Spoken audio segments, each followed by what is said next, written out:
everybody? Today we're talking about Smile 2. Now before I get into this review, I do want to say beforehand, I'm not a big fan of the original Smile. I know a lot of people like it, and I've seen it 3 times. Once, the first time when it came in theaters, and twice within like the last month. And I struggle to get through the first watch, and it's gone down. I do not think it's a terrible movie, but it's okay for me. So going into Smile 2, I was expecting to be kind of on the same thing as Smile, where I'm like, it's okay. But I completely underestimated this movie. So let's get into it. Just a quick plot. This tells the story of Sky, a famous pop star who is dealing with the smile curse. So let's go into some pros here. I want to give a pro to Naomi Scott. I really liked her performance in this. I feel like she was also surrounded by really great actors as well who helped her performance, and I really enjoyed that aspect of the movie. I also enjoyed how they played with what you thought was real or was not real. I also liked how they used elements of like addiction and just her struggles that you honestly see throughout the entire movie. I thought that was done really, really well. And I think that also goes to Naomi's performance. I thought she did really well as Sky in this movie. I also think this movie was shot really well. And I do want to say, I think the gore and just how they use the gore and everything in this one, I think is really good. Did good really well. And I honestly kind of prefer the gore in this one over the original, and I really do kind of like how they use that in the movie. It made you kind of queasy. So really, with all that being my positives for the most part, which are a lot of positives for this one, I do want to go into my mix because no movie here is perfect. And the first mix I want to give it is the jump scares. I know a lot of people are commenting how good the jump scares are, but for me personally, one scene did get to me because I was anticipating it to be on one thing, but it wasn't, and one made me jump just a smidge, and I will give credit for that. I don't think they're terrible jump scares. I'm just not a big, I thought they were okay, to be completely honest. Another real mixed I want to give it here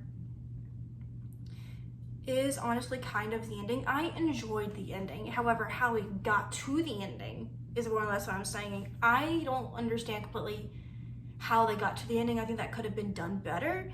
So how they got to the ending, as much as I do like the ending, I just feel like they could have done a little bit better on getting to the ending.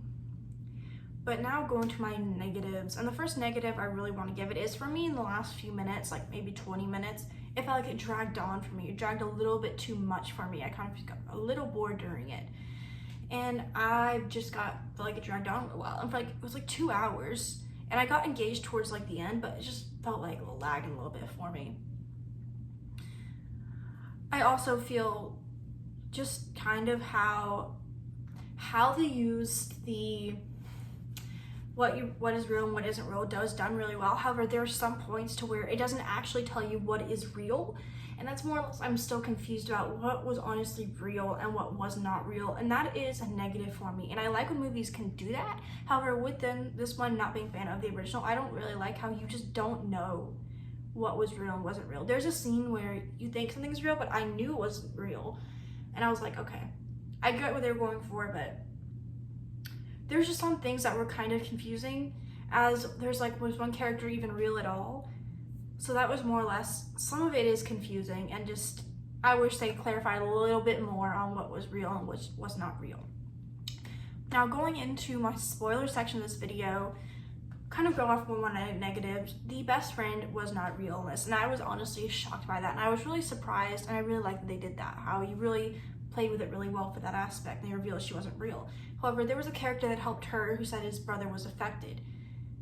And if he was let's say he was a real character throughout, does that mean that the monster faked how they got there to that little entrance? Because the driving, and how does that kind of make sense to the concert? That's more or less what I'm saying I'm confused on. I don't understand how that kind of goes, and that could have been done better. I also really did like how you saw the life of the pop star in this. And we did have another movie called Trap earlier this year that felt like a concert, and this movie has concert elements, so I like how they use. It just wasn't, it's a lot done better than Trap, but it's not like trying to show off one giant concert for their child like Trap was. But overall, I did really enjoy this movie, and although there's still a little bit things I'm confused about, I don't fully understand. I understand the most of this movie and how they got there. I don't know how they're going to continue this. I do want to talk about the ending. I really enjoyed the ending of just seeing the audience's reaction, and then you see the end result. For a movie based on trauma like this, I liked how you could see the audience's trauma and just how that kind of affected them more than just seeing the gore on there. I really enjoyed that aspect that they did that, and I really like how they ended on that note. I just wish they could have done better on how they got there. So without further ado, this is my review for Smile 2. Let me know what you guys think. Have you seen it? Do you like it? Do you not like it? Comment down below, and I will see you guys soon with a brand new video.